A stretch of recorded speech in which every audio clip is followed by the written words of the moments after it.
So it's basically to say that there is a certain level at which your economy can run, given the potential of the economy, given the resources that you have, and beyond. If you grow the economy beyond that rate, you will overheat the economy. You have a really tough choice because unemployment is already very high and inflation is also very high. So it's just politically a nightmare.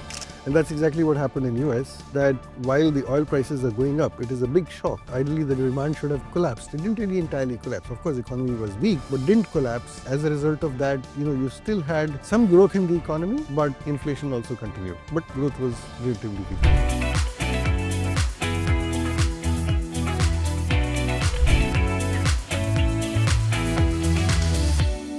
Hi, and welcome to another episode of Open Dialogue.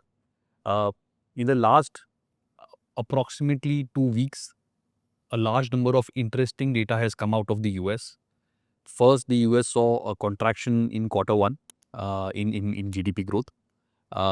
Inflation continues to be stubborn. As well, just yesterday night, the FOMC has decided to keep interest rates flat. And so this is resulting in an interesting turn of events, which is what we will discuss in today's open dialogue. Joining me for the discussion is Neeraj Gambhir. Neeraj, welcome to the show. Hi. So Neeraj, the topic for the day is the potential of stagflation in the US. There is some very, as I mentioned, series of data that has come out, which seems to indicate at least temporarily there is a slowdown in the economy. Prices, they are not very high. Inflation is not very high, but it is not low either. And at the same time, the Fed seems to be waiting for some signal. So they will definitely not cut the interest rates. And it feels like they are waiting for the entire macroeconomic situation to play out. And in the context of all of this, we also have the tariff announcements and potential reverberation from that. So this is the context. But Neeraj, it will be great to start just with helping to understand what is stagflation and why economists and policymakers are so afraid of stagflation. So to start off with, the US is not currently in stagflation. Let's put this out. We're not there as yet, but the markets and a lot of commentators are extremely concerned that US is headed towards stagflation. So what is stagflation? Stagflation is basically a word which combines two words, which is stagnation and inflation. It was coined somewhere in the early 1930s or 40s by a British economist, a British politician actually. And later on it was picked up by some of the very famous economists who went into the details of what stagflation is and how it occurs, etc. At the core of very conventional Keynesian economic theory lies this concept of Phillips curve. Phillips curve is basically nothing but a concept which basically says that there is a trade-off between growth and inflation, right? And the trade-off is usually measured in terms of not GDP growth but unemployment.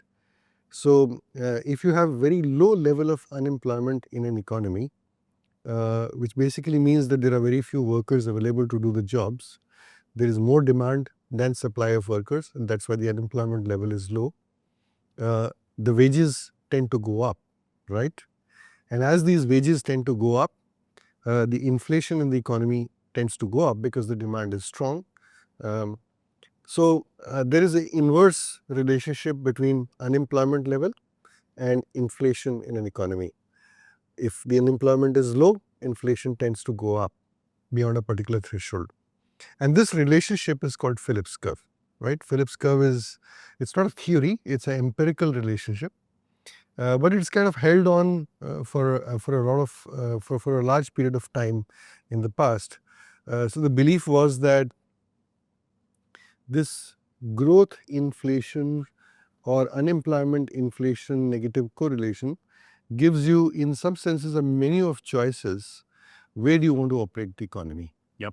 So if you want to operate the economy at a very low level of unemployment, extremely low level of unemployment, you will have to pay the price by way of higher inflation. So you'll have to suffer higher inflation.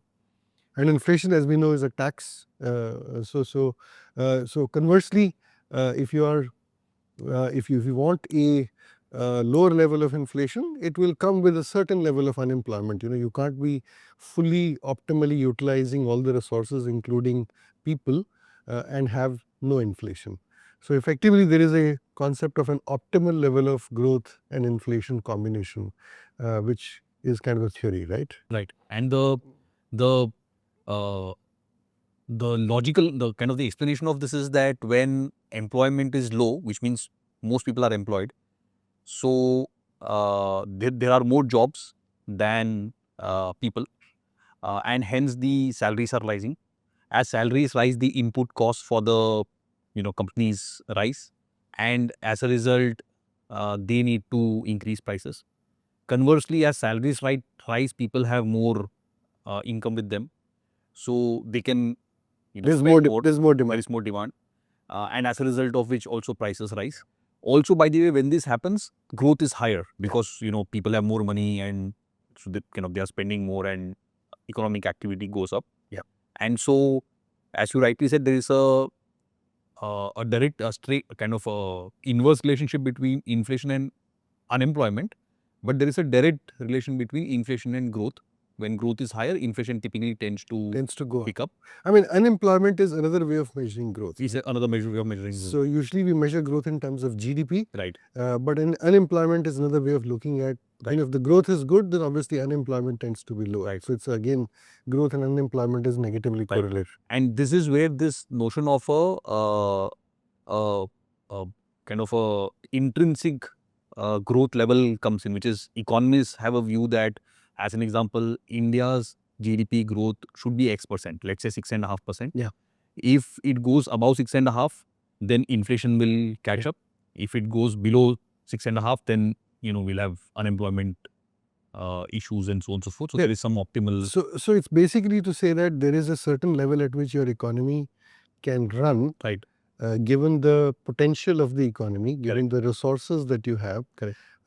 And beyond, if you grow the economy beyond that rate, you will overheat the economy. Right. And that will start showing up in the form of high inflation. Right. And high inflation tends to be more destructive in some senses. So therefore, if you want to maintain inflation at a low level, you need to make sure that your growth, your GDP growth is sustaining itself at a certain level and doesn't go beyond that level. Right. Now, the reason I bring up all this economic theory is because the conventional wisdom before 1970 was that unemployment and inflation are negatively correlated. Stagflation is actually the opposite of it. In stagflation, you have high unemployment and high inflation. So the first time the world witnessed a very concrete evidence of stagflation, a very concrete sort of scenario of stagflation was in 1970s, right? Up until then, this whole relationship kind of held for a fairly long period of time, right?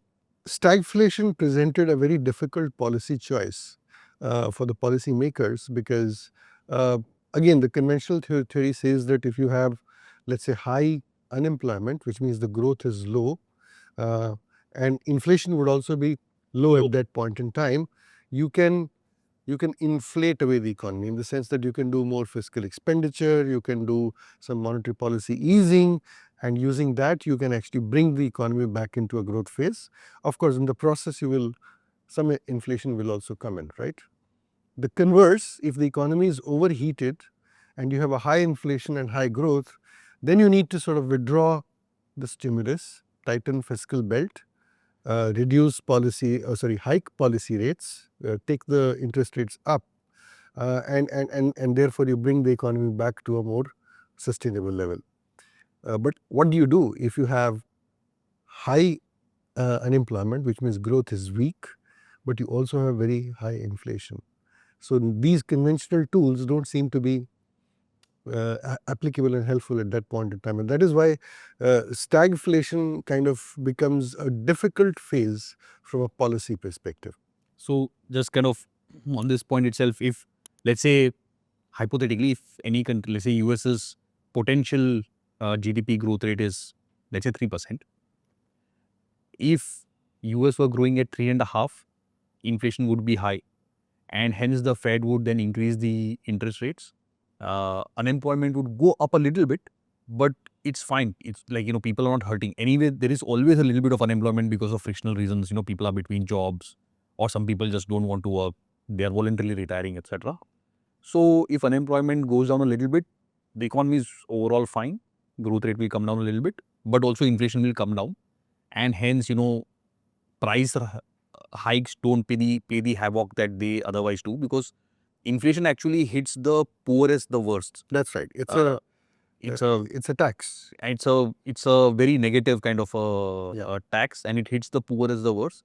And so you don't want. And by the way, if the inflation is high, over time the economy will anyway slow down dramatically, because the the value of money is eroding out very swiftly. So that's what the Fed would do. If it were the other way around, that the economy were not doing well, and unemployment was really high, the Fed would let's say cut rates or put in more money, and also the US government would go and do more fiscal initiatives, provide more fiscal stimulus, maybe build more roads, build more Maybe bridges, cut whatever, taxes. cut taxes, those kind of things, so that people have more money in their pockets and they start to spend more, and both of these come up. In the case of stagflation, you have a really tough choice, because unemployment is already very high and inflation is also very high. So if you raise interest rates, your inflation may go down, but the unemployment will go up even more, which means people are already hurting because they don't have jobs, and the inflation is already high. Inflation is coming down, but it's still high, and plus more people are losing jobs. So it's just politically a nightmare, and even socially a nightmare. So you don't know which way to shift the policy, right? If you cut the rates and do more stimulus, employment may go, but inflation may completely spiral out of control. Spiral out of control, which is why stagflation is a very difficult, period for economic policy making and management of the currency and interest rates, right? Frankly, US has seen such a long period of sustained growth without having a very high level of inflation, or rather very well managed, well controlled inflation since say about 2000 until 2008, right? And then we had the 2008 GFC. But even after 2008 crisis, in general, the US economy has seen a very sustained growth, reasonably sustained growth, except for periods, one or two years here and there, coupled with reasonably low levels of inflation, right? During this period, Fed has maintained 2% as its inflation target, which frankly for people in India would seem like very low level of inflation, because we are used to 4 to 5% and 6%, those kind of inflation rates. The US has maintained a 2% inflation target for almost 25 years now, right? And that's the target the Fed runs with. And if you see inflation going significantly beyond 2%, Fed tends to actually tighten up the policy. Classic case in example is what happened post-COVID, right? Post-COVID, we saw a episode of high inflation, where inflation went all the way up to 9% in US. Fed hiked the rates from close to 0 to 5.5% in a very short span of time, almost 12 or 18 months period. But during that period, the growth was also quite strong. So US economy was in some senses strong. It could take the medicine, and that medicine seemed to have worked, and inflation steadily came down from 9% to now currently about 2.5 to 3%, right? So there has been a very good outcome for Fed of that policy. Going forward, I think the concern is that how will Fed behave in this? So if we have to think about stagflation, you use the word stagflation and most people will point towards 1970, 1971 to 1979 period in United States, when US had a very high level of inflation, and it also had very, very weak growth in certain years, not all the years, but in certain years. And the that episode of stagflation was ultimately brought under control, or inflation was brought under control by um, Paul Walker, who was the Fed chair at that in early 1980s, since 1979 onwards, by raising the interest rates to as high as 20%. And coming out of that stagflation period, bringing inflation under control down to 2% was an extremely painful task, because as you took the interest rates up so high, the US economy suffered a lot. So that is the recollection that most people have with stagflation. And hence, stagflation tends to raise these kind of concerns that are we entering into a similar period once again?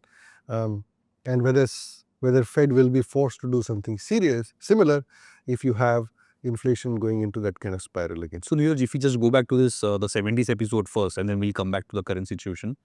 What happened? Like, what result? This equation is very logical. The Phillips curve is very logical, right? Here it has inverted. So what happened, and why did the kind of the curve or the correlation invert? So, I mean, in 1970s, if you recall, US was rapidly, it had come out of, it was a very golden period in some senses before 1970, even the 1960s. Post World War II, Post World War, it was the boom era actually. it was a boom era. There was a Till about late 60s. correct. So it was baby boomers, as we call Yeah. them now. That generation was actually coming into being. There was very strong demand, and people were driving around. The oil demand in US was actually booming, and what happened was that there was a war. It is called Yom Kippur War, which is basically a war between Israel and some of the Gulf countries, some of the Arab nations. And US sided with Israel, as it has been even in this time. As a retaliation of that choice, Arab countries imposed an embargo from exporting oil to United States. And United States was very dependent upon import of oil from Gulf countries at that point in time. As a result of that embargo, the oil prices went from $3 a barrel to almost $12 a barrel, a 4 times increase in a very short period of time. And therefore, that period is called oil shock, the period of oil shock to the Western world. As US was hit with this oil shock, it obviously increased the cost of living quite significantly. It obviously pushed the economy into a high level of inflation as a result of this external shock. And at the same time, the demand started to falter, right? The unemployment level started to go up. The GDP growth started to go down. So 1970s as a period, right, from 1971 to 1979, due to the 1973 oil shock, is typically characterized as a period in which US had very high level of inflation. Inflation went all the way up to 13% at that point in time. And they had 1970 and 1974 as 2 years in which there was negative GDP growth, which means there was a contraction in the GDP. But in general, the GDP overall average growth rate was actually quite weak. So that is what typically the first sort of meaningful episode of stagflation in an advanced economy, Right. that the world. And it's very interesting, Neeraj, that I mean, obviously there were other things also, but the driving force for this was the oil shock. That's right. And it's quite revealing that a increase in price of one commodity, which is basically it's energy, impacts inflation so much. And I guess it happens because oil has so many, or energy has so many subsequent effects. So if the oil price goes up, the price of moving cargo from X to Y goes up. The price of you going from your home to your office goes up. And there are lots of products which are manufactured on the back of petroleum products. So their prices go up. And hence, this is not just the price of oil going up. The price of oil goes up and it subsequently many other things, kind of the price goes up dramatically. So a rapidly industrialized country, right, very dependent upon mechanization, very dependent upon automobiles, you know, people are buying cars, that is the way of life, people are driving around, so there's a lot of consumption of oil for production, because you are doing a lot of, commodities, this thing. But there was one more factor which is not too much talked about, but it was at a play. US Nixon in 1971 decided to break the peg of the dollar with gold. Yeah. Right? So this is typically called exit or breakdown of Bretton Woods system. Bretton Woods system was the international monetary system that came into play in 1944 at the end of World War II. And it existed between 1944 to 1971 for almost 27 years.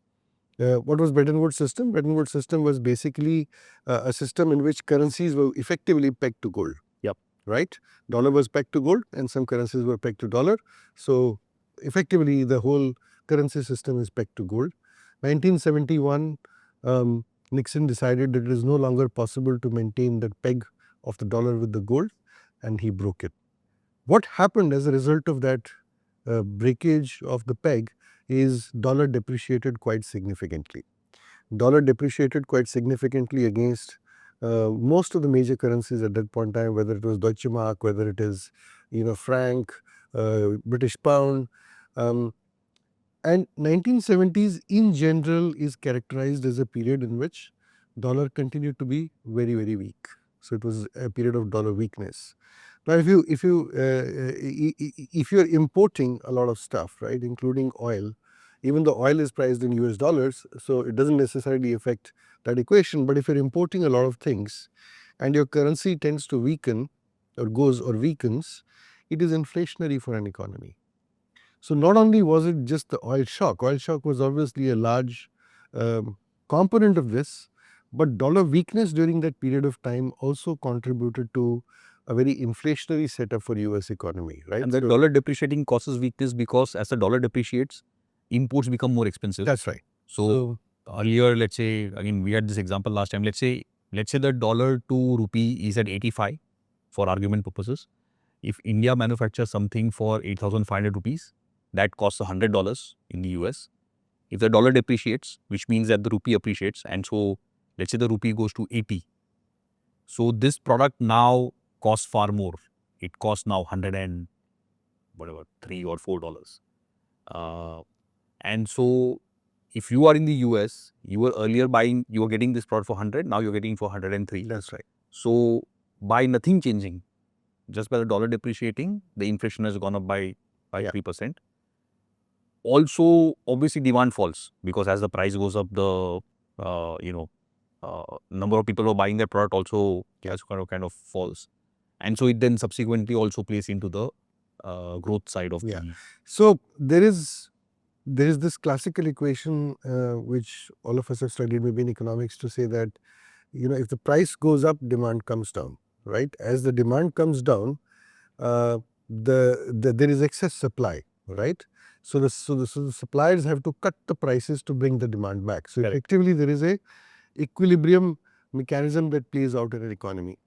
But if you are thinking about a commodity whose demand is relatively inflexible, right? And whose supply is also inflexible, because remember, oil is one such commodity where demand is also reasonably inflexible, supply is also very inflexible. You can't just increase the oil supply, in a very short period of time. So even if the prices go up, it doesn't really affect the supply equation. It doesn't really affect the demand equation. Therefore, stagflation scenarios are typically associated with such kind of shocks, where even though the inflation is going up, the usual economic phenomena that we are used to thinking about, right, do not really play out, because somewhere or the other there is some inflexibility in the system. And that's exactly what happened in US, that while the oil prices are going up, it is a big shock. Ideally, the demand should have collapsed. It didn't really entirely collapse. Of course, the economy was weak, but didn't collapse. And as a result of that, you still had some growth in the economy, but inflation also continued, but growth was relatively weak. Yeah. So this is kind of like a, if you think of it conceptually, it's like a pendulum. That's right. Like the pendulum's tendency is always to come at the center, because when it goes to the left, then there is some force that brings it to the right. So this price demand supply is kind of like that, right? Like the price and the demand is kind of that nature. If the demand goes to the left, These are self-correcting mechanisms.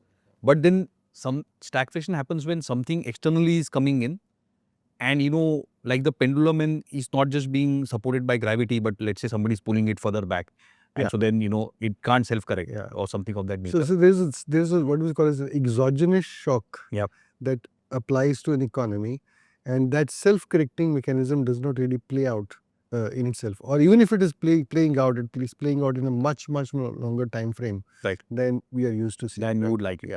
So now, Neeraj, we understood why the 70s happened. So sometime in the 70s, actually early 70s, all of these things happened. The dollar peg was broken, the gold peg was broken, then the war happened and the oil shock happened. And for almost a decade, US had low growth, high inflation. Now, obviously, the US must have tried a bunch of stuff in that time. How did they finally break this logjam? Finally, it was a very courageous central banker by the name of Paul Volcker, who basically decided that he has, the responsibility of bringing inflation back to a low 2% level lies with Fed. And therefore, irrespective of political opinion at that point in time, he basically took the interest rates very high. Interest rates in US went up to as high as 20% from 1979 to, if I'm not wrong, about 1983 or 84. And as these interest rates were being taken up, US economy weakened. The growth weakened. It went into recession. Proper recession happened in the early 1980s. But once the inflation was brought under control by Fed, the growth started coming back. So economy started coming back, and we all know that between late 1980s to somewhere in the middle of 1990s, almost all to 2000, US enjoyed a very strong period of economic growth. It also, in some senses, established a principle which today is almost the core mantra of central banking today, that you cannot buy sustainable growth by pushing up inflation too much, because if you inflate the economy, you buy growth, but the inflation becomes unmanageable. In the long term, it's very destructive. And on the other hand, if you sustain a low level of inflation, you can continue to have a level of growth which can sustain for a fairly long period of time. So today's mantra of central banking is sustainable low level of inflation, neither deflation nor very high inflation. And inflation tends to be sticky. Inflation tends to be very sticky. Inflation is also a phenomena which is because it's expectations driven. It's a very adaptive phenomena in the sense that once people start worrying about inflation, it's very difficult to change that mindset. It's very difficult to change their psychology. So just on that, so basically the theory here, or the mental model here, is that let's say the inflation goes up. So when inflation goes up, and I expect as a consumer inflation to continue to remain high, my mindset is that let me not save for the future, because 100 rupees today will not be 100 rupees tomorrow. It will be significantly lesser. So instead of saving money, my incentive is to spend it today. And so as I spend it today, it actually adds to inflation. Yeah, I'll exaggerate this in a particular way. Certain countries have seen hyperinflation. Absolutely. Right? Hyperinflation is where inflation is actually changing by the minute, by the hour, by the day, right? Not necessarily by the year. And it's very high level. This inflation running into 100% and 1000%. Germany, went through a hyperinflationary period, right? Early 30s. Argentina has gone through some of the Latin American countries like Argentina have gone through a hyperinflationary period. Now, what happens is, Zimbabwe I gotten that note actually in one of our previous episodes. Zimbabwe had a note which was a 100 trillion Zimbabwean dollars. Yeah. So one note, and that note's value was less than $1. It was of 70 cents or something. So Zeros don't matter. In a hyperinflationary environment, and why I'm bringing a hyperinflation in here, because it's the right way to sort of exemplify what happens during inflationary periods. If let's say the price of the bread changes every hour by 10%, right? So if right now it's 100 rupees, in 1 hour's time it will become 110 rupees. That's what a typical hyperinflation environment is. and tomorrow it is 200. Tomorrow it is 200, right? So you're better off buying that bread now Yeah. rather than 1 hour later, right? Rather than tomorrow, because tomorrow that value is going to be, the value of the money is going to depreciate that much more. Inflation, as a rule, high inflation, tends to prepone demand, right? People tend to buy goods, commodities, food items, whatever you have it, and tend to hoard them because they will sustain their value and not the currency. Low inflation or disinflation tends to postpone demand.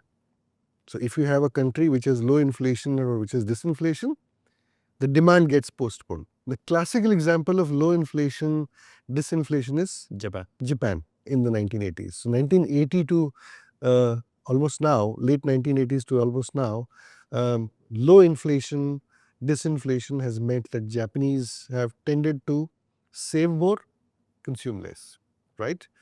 Both high inflation and disinflation are extremely difficult situations to come out of.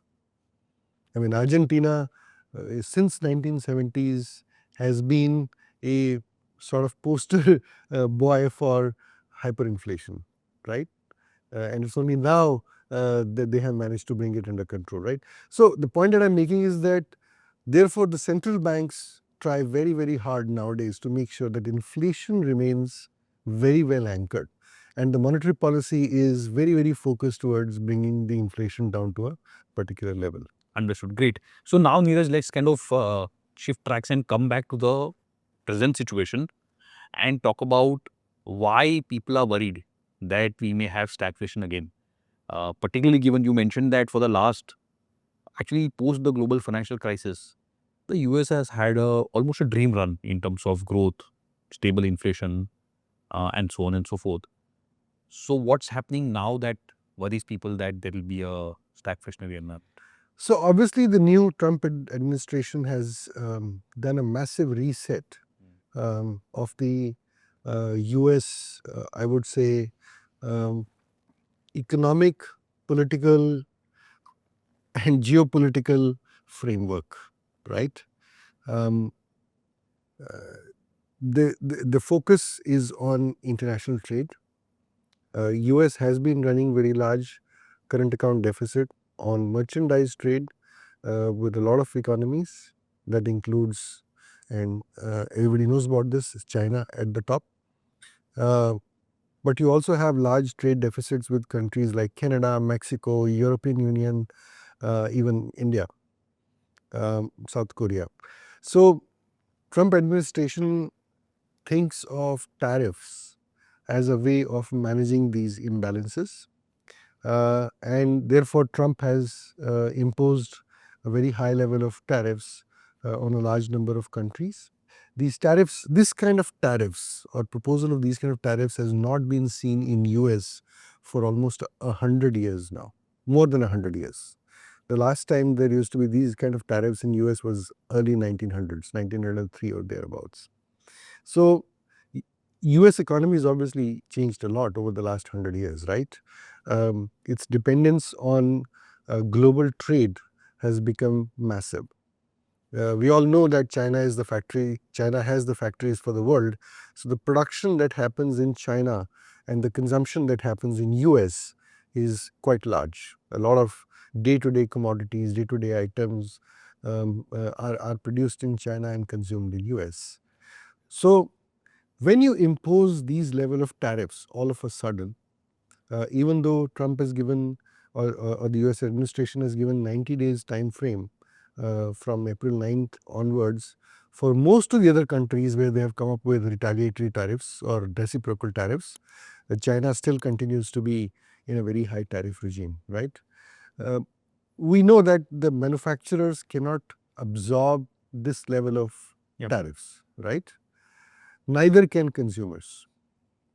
So what is happening is, as a result of that, um, the supply of goods to the US, particularly from China, has collapsed. It's come to almost a zero ground halt. Ultimately, who will bear the cost of tariffs? The consumer. The consumer pays, right? So effectively, these tariffs are nothing but a tax on US consumption. The common wisdom is that as these tariffs come into play, they're currently at incredibly high levels. I don't think they sustain at those levels. Once Trump is negotiated with all the countries and they're able to do the trade treaties as they're talking about, we'll still see tariff levels which are going to be higher than what US has seen in the last 100 years, right? Which basically means that the cost of living, cost of goods in US is going to go up, and that is equivalent to what we saw in 1973, which is a exogenous price shock to the economy. Right? And that sets up the stage for a somewhat more inflationary period, right? That's condition number one. Condition number two is Trump administration, in some senses, while they've not talked about it, they still say it's a strong dollar policy. But somewhere along the line, there's a feeling that they would like the dollar to be much more weaker than what it has been over the last, say, 10, 12 years, right? Particularly against some of the Asian currencies and China, for example.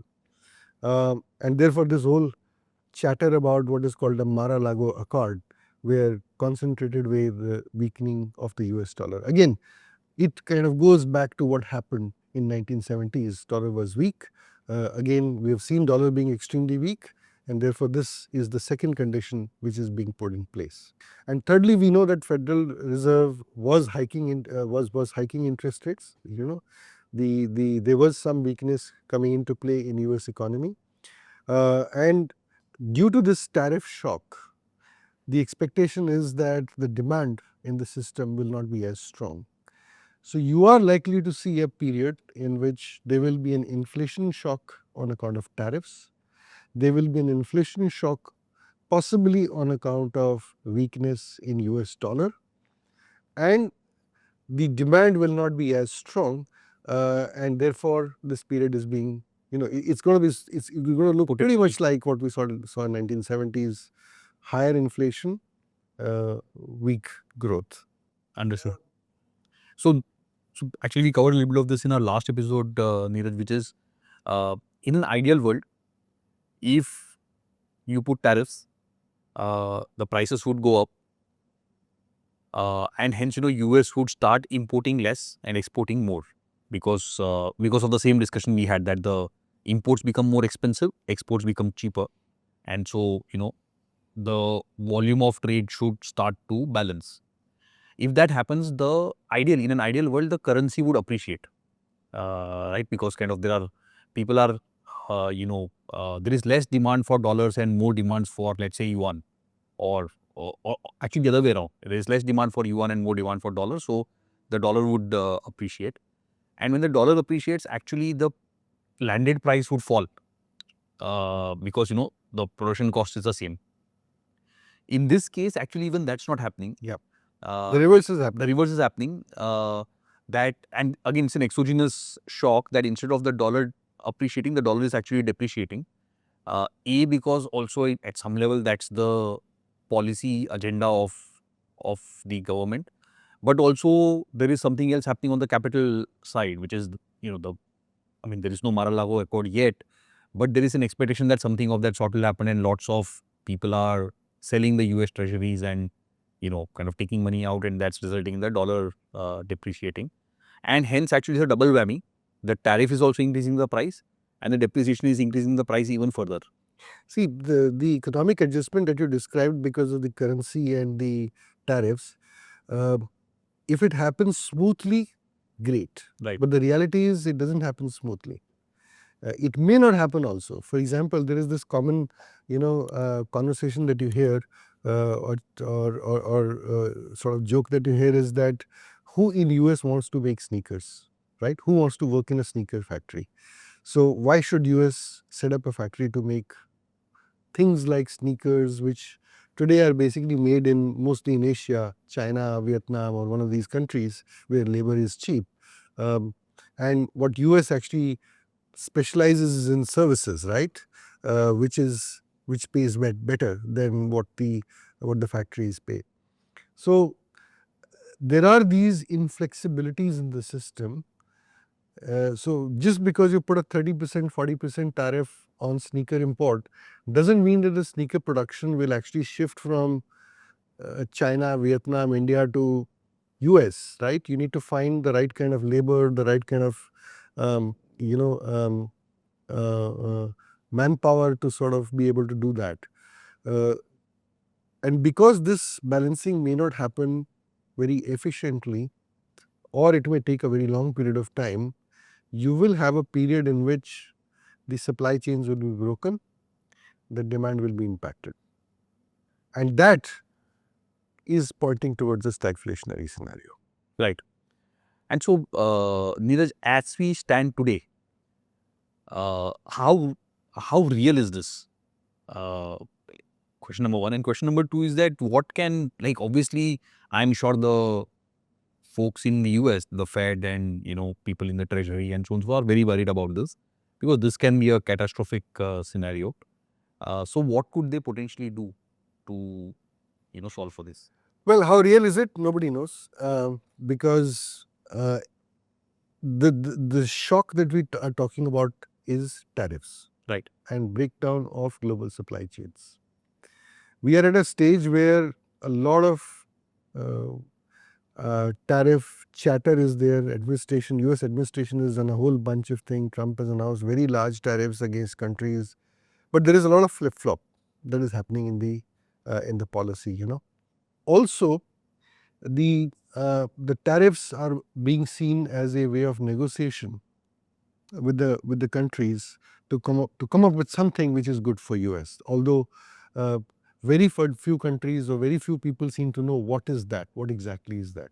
There is an expectation that by the end of the 90-day period, US will end up signing some meaningful bilateral trade agreements with major countries, which will effectively allow some kind of lower tariffs on both sides, but might still have 10% base level tariff in US. So the reality is that nobody knows what that FTA is going to look like, that free trade agreement or bilateral trade agreement is going to look like, right? And hence it is very difficult to ascertain at this point in time what is going to be the true economic impact of these tariffs, because we don't know what these tariffs are going to look like 3 months, 6 months down the line.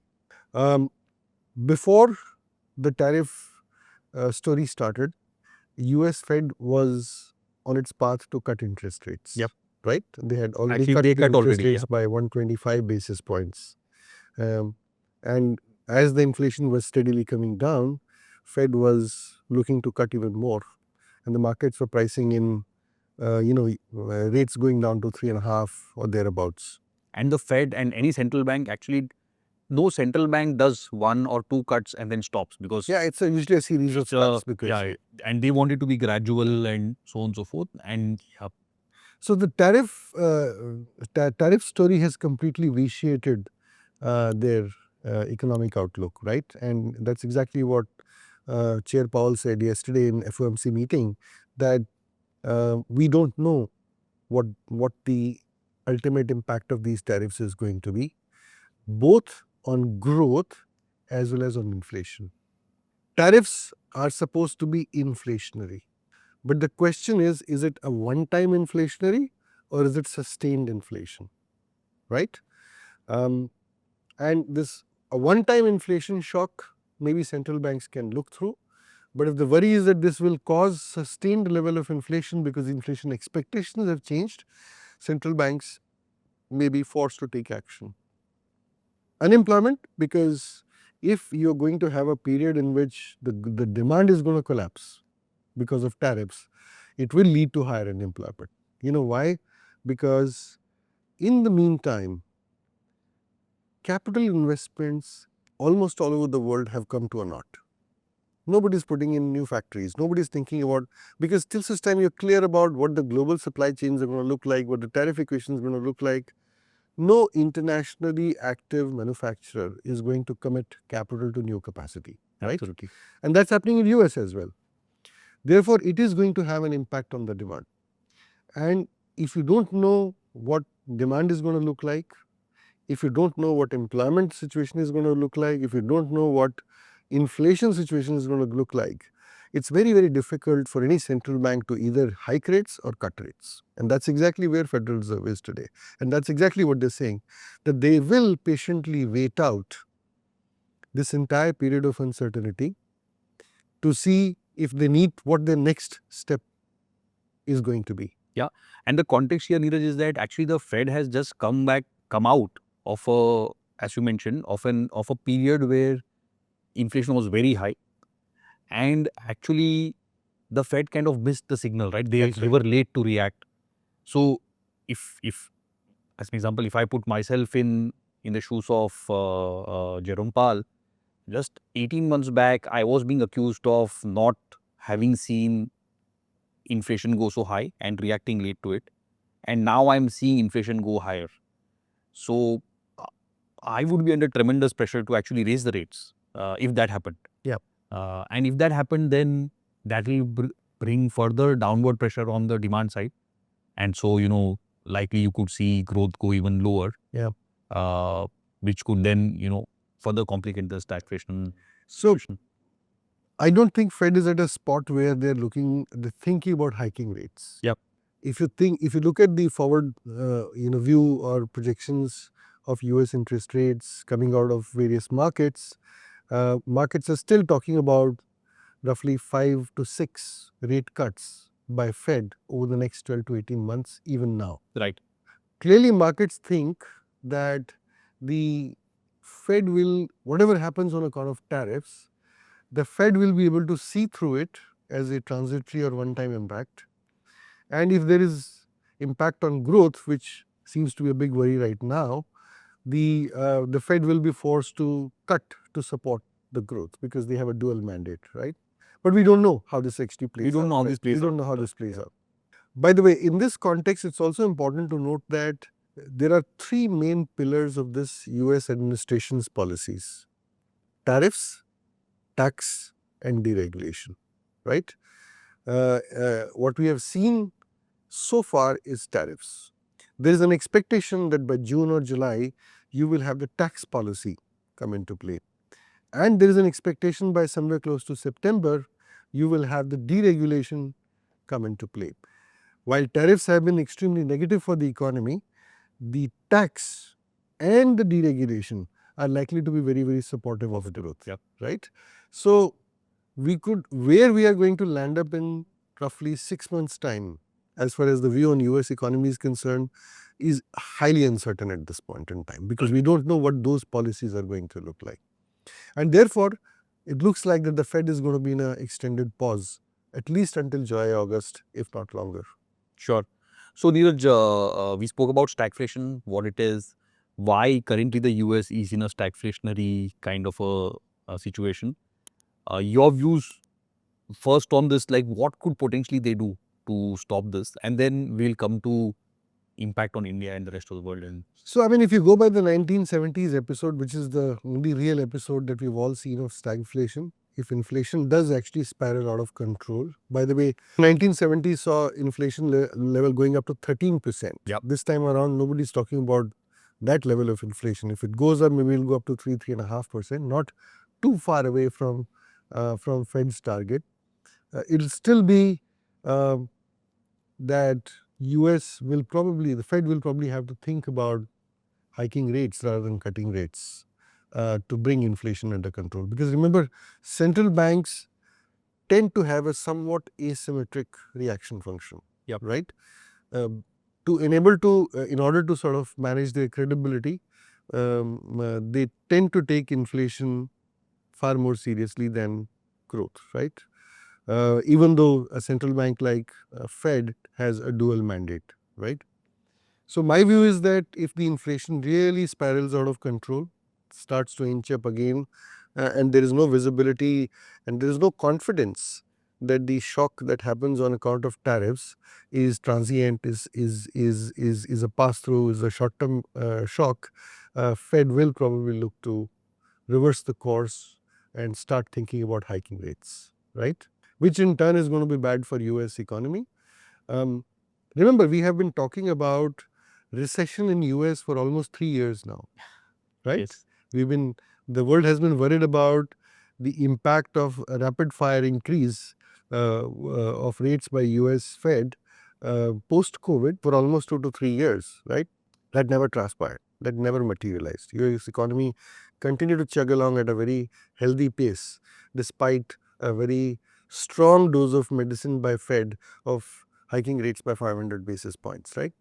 So, the impact of rate hikes as a result of tariff-induced inflationary shock could potentially drag the US economy into recession. And that's a scenario that could potentially play out if the tariff impact is seen as something which can sustain. Of course, as I mentioned that there is fiscal policy as well. US has to do tax. So if the fiscal policy is supposed to be, ends up being helpful, you may actually not get into a stagflation situation in the first place. You may actually have inflation along with strong growth, in which case also Fed will then think about hiking rates. So several options, but no clear path as far as policy is concerned at this point in time. Sure. So Neeraj, now moving on to, let's say for a minute that this does happen, like US gets into a stagflationary environment. What happens to the rest of the world, and what's the implication for us in India? In general, you've seen that inflation nowadays tends to be a global phenomenon, right?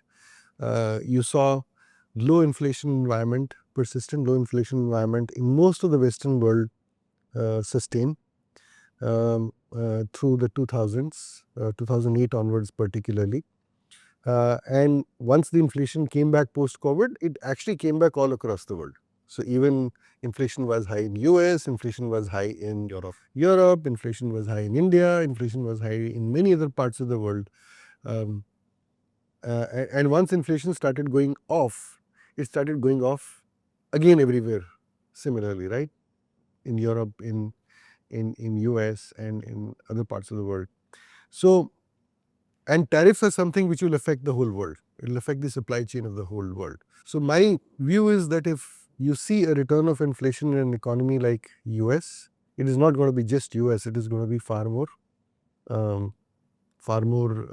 pervasive as far as the rest of the world is concerned. So we are going to be likely in a much more higher inflationary scenario than what we were in, let's say, in the last 20, 30 years. From a demand perspective, obviously stagflation means that US demand is weak, right? And US demand weak, again, it's an engine, it's the largest economy in the world. What happens in US from a demand perspective tends to have a sympathetic effect in the rest of the world as well. We are currently at a point in time where demand in Europe is looking extremely weak. European economies are looking weak. China, as we know, is also very, very weak.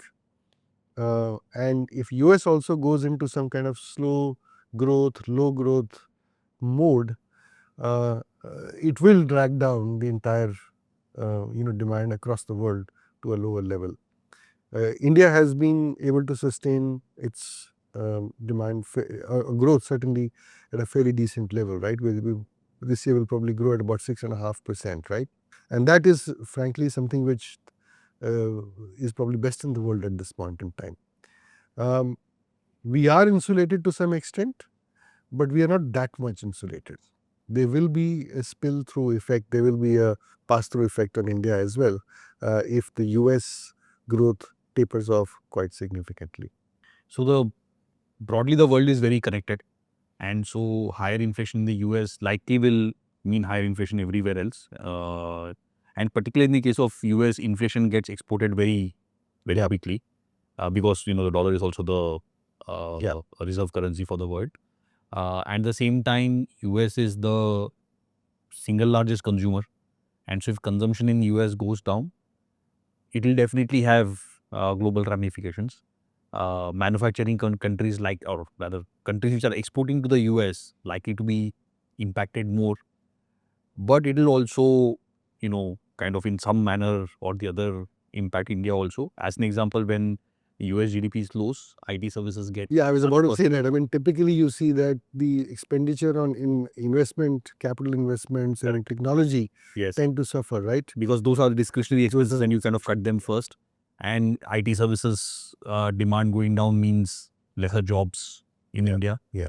And it'll then, have ramification effects on the ecosystem around IT services and so on and so forth. So no country is isolated unless, of course, you are completely cut off from the world. Yeah. But like any large economy which is interconnected will have implications. Hopefully lesser for us. But then if stagflation does happen there, then it will have impact in the countries. Absolutely. Fantastic, Neeraj. Great conversation. Basically, we spoke about stagflation. Stagflation is where economy growth is not that great. At the same time, there is inflation. It's very counter to any or the most popular economic theory, which is a Phillips curve, which is what the central banks try to always manage. The popular theory or the Phillips curve says that uh, unemployment and inflation are inversely correlated, and unemployment and growth is also kind of correlated. So, in high inflation and growth and inflation are typically they work in In the opposite way. opposite directions. In stagflation, actually, they are both kind of in the same. Like inflation is also high and growth is also poor, and that's a terrible position for policymakers to be in, because whatever action you take, you are going to exacerbate the other thing far more. So if you try to inflate the economy by doing some stimulus, inflation will go out of control.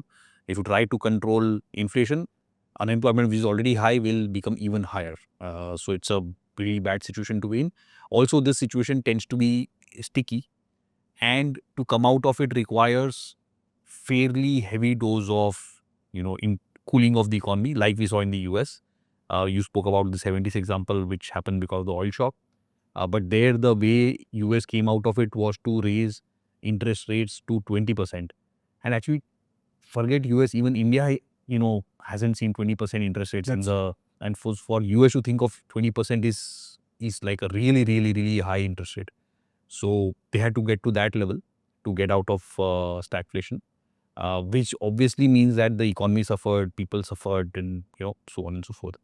Uh, and so right now we are in this stagflationary situation because of this exogenous shock of tariffs.